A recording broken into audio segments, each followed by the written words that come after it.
पहला क्वेश्चन है, उच्चतर शिक्षा के लिए भीमराव अंबेडकर किस देश गए? तो उच्चतर शिक्षा के लिए भीमराव अंबेडकर अमेरिका गए थे।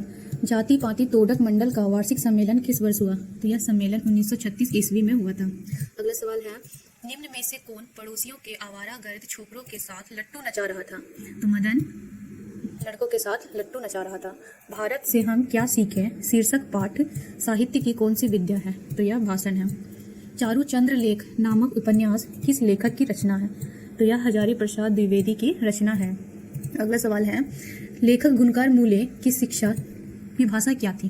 तो लेखक गुणकार मूले की शिक्षा की भाषा मराठी थी। इसका आंसर होगा बी। हमारे देश पड़ोसी देश नेपाल की नेपाली व नेवारी भाषाएं किस लिपि में लिखी जाती हैं? तो नेपाल की नेपाली और नेवारी भाषाएं देवनागरी लिपि में लिखी जाती है। निम्न में से जैन गणितज्ञ कौन है? तो इनमें से जैन गणितज्ञ कौन है? महावीराचार्य जैन गणितज्ञ हैं। अगला सवाल है, बहादुर शीर्षक कहानी के लेखक का नाम क्या है? तो बहादुर के लेखक का नाम अमरकांत है। बहादुर शीर्षक कहानी में कौन अपने शरीर की मालिश बहादुर से कराता था? तो किशोर अपने शरीर की मालिश बहादुर से कराता था। 11 रुपए साड़ी के खूंट से निकालकर यही चारपाई पर रखे पर वे मिल नहीं रहे, यह किसने कहा? तो यह रिश्तेदार की पत्नी ने कहा था। चलिए आगे देखते हैं। अगला सवाल है, लेखक रामविलास शर्मा का जन्म किस वर्ष हुआ? तो लेखक रामविलास शर्मा का जन्म 1912 ईस्वी में हुआ। जो साहित्य दूसरों की नकल करके लिखा जाए वह अधम कोटि का होता है और सांस्कृतिक असमर्थता का सूचक होता है। यह पंक्ति किस शीर्षक पाठ से है? तो परंपरा मूल्यांकन के पाठ से यह पंक्ति ली गई है।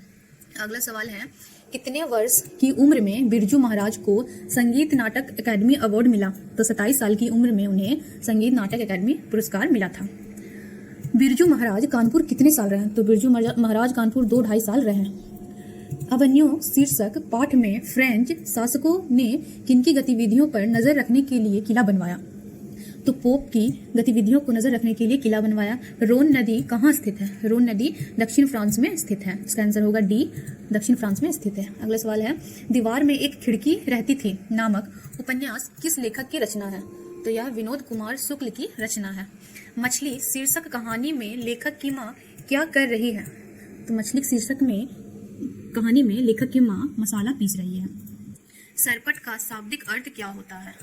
तो सरपट का शाब्दिक अर्थ तेजी होता है। इसका आंसर हो जाएगा बी। अगला सवाल है, यतीन्द्र मिश्र ने स्पीक मेके विरासत 2001 के कार्यक्रम के लिए रूपकर कलाओं पर केंद्रित किस पत्रिका का संपादन किया? तो थाती पत्रिका का संपादन किया। अमरुद्दीन बिस्मिल्लाह खां का ननिहाल कहाँ है? तो अमरुद्दीन का ननिहाल काशी में है। इसका आंसर हो जाएगा डी। अगला सवाल है, बिस्मिल्लाह खां फिल्म देखने के लिए 6 पैसे किन से लिया करता था? तो बिस्मिल्लाह खां मामू से, मौसी से, नानी से, इन सभी से पैसे लिया करता था। इसका आंसर हो जाएगा डी, उपरोक्त सभी से वह पैसे लिया करते थे। अगला सवाल है, हरिजन नामक ऐतिहासिक पत्र के रचनाकार का नाम क्या है? तो इसका आंसर हो जाएगा ए, महात्मा गांधी। अगला सवाल है, महात्मा गांधी की हत्या किस वर्ष हुई थी? तो महात्मा गांधी की हत्या 1948 ईस्वी में हुई थी। इसका आंसर हो जाएगा बी। सेन साहब की कितनी लड़कियां थीं? सेन साहब की 5 लड़कियां थीं। इसका आंसर हो जाएगा सी, 5 लड़कियां थीं। अगला सवाल है, दक्षिण भारत के पांड्य प्रदेश से किस राजा के पालियम ताम्रपत्र मिले हैं? तो राजा वारगेनु के पालियम ताम्रपत्र मिले हैं। वियतनाम दानपत्र किस वर्ष का है? तो वियतनाम दानपत्र 1020 ईस्वी का है। थ का उच्चारण स्थान क्या है? थ का उच्चारण स्थान दंत है। इसका आंसर हो जाएगा बी। अगला सवाल है, व्यंजनों की कितनी श्रेणियां हैं? तो व्यंजनों की 3 श्रेणियां हैं। जिस स्वर के उच्चारण में तिगुना समय लगे उसे क्या कहते हैं? तो जिस स्वर के उच्चारण में तिगुना समय लगता है उसे प्लुत स्वर कहते हैं। इसका आंसर हो जाएगा डी। हिंद में अनुनासिक वर्णों की संख्या कितनी है? तो हिंदी में अनुनासिक वर्णों की संख्या 5 है। स्वर संधि के कितने भेद होते हैं? तो स्वर संधि के 5 भेद होते हैं। आंसर हो जाएगा बी। दुष्कर शब्द का संधि विच्छेद क्या है? तो दू जोड़कर इसका संधि विच्छेद होगा। य, र, ल, व कौन व्यंजन कहलाते हैं? तो यह अंतस्थ व्यंजन कहलाते हैं। इसका आंसर हो जाएगा डी। अगला सवाल है, निम्न में से शुद्ध शब्द कौन है? तो घनिष्ठ शुद्ध शब्द है। मनुज शब्द में उपसर्ग क्या है? तो मनुज शब्द में मनु उपसर्ग है। अगला सवाल है, निम्न चिन्हों में प्रश्नवाचक चिन्ह कौन है? तो प्रश्नवाचक चिन्ह ए, इसका आंसर हो जाएगा। संज्ञा के कितने भेद होते हैं? तो संज्ञा के 5 भेद होते हैं, इसका आंसर हो जाएगा बी, 5 भेद होते हैं। आर्यवर्त शब्द कौन संज्ञा है? आर्यवर्त शब्द जो है वो व्यक्तिवाचक संज्ञा है। शब्द की जाति को क्या कहते हैं? तो समास कहते हैं, समास को ही शब्द की जाति कहेंगे। अगला क्वेश्चन है, शक्ति शब्द कौन लिंग है? तो शक्ति शब्द स्त्रीलिंग है। जिस विकारी शब्द से एक पदार्थ या एक व्यक्ति का बोध होता है उसे क्या कहते हैं? तो जिस शब्द से एक पदार्थ या एक व्यक्ति का बोध होता है उसे एकवचन कहते हैं। कारक के कितने भेद होते हैं? तो कारक के 8 भेद होते हैं, इसका आंसर हो जाएगा बी। आगे अगला सवाल है, को के लिए किस कारक की विभक्ति है? तो यह संप्रदान कारक की विभक्ति है। अगला सवाल है, शिकारी ने बाघ मारा किस कारक का उदाहरण है? शिकारी ने बाघ मारा या कर्म कारक का उदाहरण है। वह जो ना करे सो थोड़ा किस सर्वनाम का उदाहरण है? यह संबंधवाचक सर्वनाम का उदाहरण है। ऐसा आदमी किस विशेषण का उदाहरण है? तो सर्वनामिक विशेषण का उदाहरण है, इसका आंसर हो जाएगा बी। धार्मिक शब्द में प्रत्यय क्या है? धार्मिक शब्द में प्रत्यय इक है। जिन क्रियाओं से इस बात का बोध हो कि कर्ता स्वयं कार्य ना करके किसी दूसरे को कार्य करने के लिए प्रेरित करता है उसे कौन क्रिया कहते हैं? तो यह प्रेरणार्थक क्रिया कहलाएगा। मैं घड़ा भरता हूँ किस क्रिया का उदाहरण है? तो यह सकर्मक क्रिया का उदाहरण है, इसका आंसर हो जाएगा सी, सकर्मक क्रिया। भूत शब्द में प्रत्यय क्या है? भूत शब्द में प्रत्यय कत है। अन्याय शब्द का विशेषण क्या है? अन्याय शब्द का विशेषण अन्यायी है। अगला सवाल है, बाहरी वेशभूषा, पूजा पाठ और कर्म कांड के स्थान पर सच्चे हृदय से राम नाम के कीर्तन पर बल गुरु नानक के किस पद में दिया गया? तो द्वितीय पद में दिया गया। आशा दीवार किसकी रचना है? आशा दीवार गुरु नानक की रचना है। शिखा शब्द का अर्थ क्या है? शिखा शब्द का अर्थ चोटी है, इसका आंसर हो जाएगा बी। प्रेम आईनी श्री राधिका शीर्षक दोहे के रचनाकार कौन है? इस दोहे के रचनाकार रसखान है। निम्नलिखित में से किस कवि की सेवैया और घनाक्षरी अत्यंत प्रसिद्ध है? तो इनमें से किन की सेवैया और घनाक्षरी अधिक प्रसिद्ध है? तो घनानंद की सेवैया और घनाक्षरी प्रसिद्ध है, इसका आंसर हो जाएगा सी। प्रेम मार्ग का ऐसा प्रवीण और धीर पथिक तथा जवादानी का ऐसा दावा रखने वाला ब्रजभाषा का दूसरा कवि नहीं हुआ। कवि घनानंद के बारे में यह किसने कहा? कवि घनानंद के बारे में यह आचार्य रामचंद्र शुक्ल ने कहा। कवि घनानंद अपने आंसुओं को कहाँ छुपाना चाहते थे? तो कवि घनानंद अपने आंसुओं को सुजान के आंगन में छुपाना चाहते थे, इसका आंसर हो जाएगा सी। कौन कवि काव्य और जीवन दोनों क्षेत्रों में भारतेंदु हरिश्चंद्र को अपना आदर्श मानते थे? तो बद्री नारायण चौधरी प्रेमघन भारतेंदु हरिश्चंद्र को अपना आदर्श मानते थे। स्वर्णधूलि शीर्षक काव्य किस कवि की रचना है? तो यह सुमित्रा नंदन पंत की रचना है। आत्मजयी नामक प्रबंध काव्य किसकी रचना है? यह कुंवर नारायण की रचना है, इसका आंसर हो जाएगा बी। दो राह समय के रथ का घर घर, नाद सुनो सिंहासन खाली करो कि जनता आती है, यह पंक्ति किस शीर्षक कविता की है?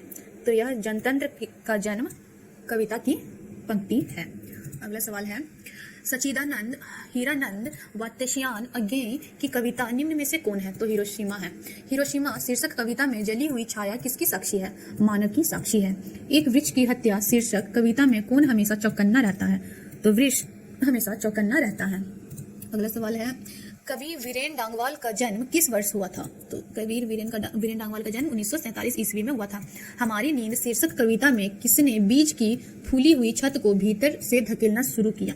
तो अंकुर ने बीज की फूली हुई छत को भीतर से धकेलना शुरू किया, इसका आंसर हो जाएगा सी। किस काव्य संग्रह पर वीरेन डांगवाल को साहित्य अकादमी पुरस्कार प्राप्त हुआ? तो दुष्ट चक्र में सृष्टा, इस काव्य चक्र में डांगवाल को साहित्य पुरस्कार प्राप्त हुआ। अगला सवाल है, स्त्रीत्व का मानचित्र नामक आलोचना किसकी रचना है? तो अनामिका की रचना है। काव्यत्री अनामिका का जन्म स्थान कहाँ है? अनामिका का जन्म स्थान बिहार है। लेखक श्रीनिवास को साहित्य अकादमी ने किस वर्ष पुरस्कृत किया? तो उन्हें 1968 में पुरस्कृत किया। दही वाली मगम्मा शीर्षक कहानी का अनुवाद किसने किया? तो इसका अनुवाद बी आर नारायण ने किया, इसका आंसर हो जाएगा बी। ढहते विश्वास शीर्षक कहानी के लेखक का नाम क्या है? सतकोड़ी होता ढहते हुए विश्वास के लेखक हैं। पिछले कई दिनों से लगातार बारिश होते देख लक्ष्मी को क्या लग रहा था? लक्ष्मी को लग रहा था कि बाढ़ आएगी। इसका आंसर हो जाएगा सी। जन्म से पागल और गूंगी कौन थी? मंगू जन्म से पागल और गूंगी दोनों थी। मंगू के अलावा माँ को कितनी संतानें थी? मंगू के अलावा माँ को 3 और संतानें थी। नगर शीर्षक कहानी के लेखक का नाम क्या है? तो नगर शीर्षक कहानी के लेखक का नाम सुजाता है। वल्लियम्मा की बेटी का नाम क्या था? पपाती नाम था। इसका आंसर हो जाएगा ए। निम्न में से शुद्ध वाक्य कौन है? तो इनमें से शुद्ध वाक्य कौन है? तुम्हें मेरी प्रतीक्षा देखनी चाहिए थी। इसका आंसर हो जाएगा बी। दुख शब्द का पर्यायवाची क्या है? तो पीड़ा दुख शब्द का पर्यायवाची है। इसका आंसर हो जाएगा डी। आकाश शब्द का विलोम क्या है? आकाश का विलोम पाताल। जिसके माता पिता ना हो के लिए एक शब्द, जिसके माता पिता नहीं ना हो उन्हें क्या कहते हैं? उन्हें अनाथ कहेंगे। तो इसका आंसर हो जाएगा बी, अनाथ। दूध का दूध, पानी का पानी, लोकोक्ति का अर्थ क्या है? सही न्याय करना। इसका आंसर हो जाएगा डी। सेनानायक शब्द कौन समास है? सेनानायक शब्द तत्पुरुष समास है। आंखें खुलना मुहावरे का अर्थ क्या है? आंखें खुलने का अर्थ सजग होना। वह कल घर जाएगा किस काल का उदाहरण है? भविष्यत काल का उदाहरण है। वह कल घर जाएगा। इसका आंसर हो जाएगा ए। अगला सवाल है, पगड़ी शब्द क्या है? देसी। Answer B. पर्वत शब्द का विशेषण क्या होगा? पर्वत का विशेषण पर्वतिया। पुत्रवान शब्द का स्त्रीलिंग रूप क्या है? तो पुत्रवान शब्द का स्त्रीलिंग पुत्रवती होगा। Answer D. उल्लास शब्द का संधि विच्छेद क्या है? तो उल्लास शब्द का संधि विच्छेद उत जोड़ लास। इसका आंसर हो जाएगा सी, उत जोड़ लास। रात को पहरा देने वाला कौन पदबंध है? तो रात को पहरा देने वाला संज्ञा पदबंध है। परिश्रमी छात्र अवश्य सफल होंगे किस वाक्य का उदाहरण है? तो सरल वाक्य का उदाहरण है। आंसर होगा बी। कांटा शब्द का विशेषण क्या है? कांटा शब्द का विशेषण कटीला। सजावट शब्द में प्रत्यय क्या है? सजावट शब्द में आवट प्रत्यय है।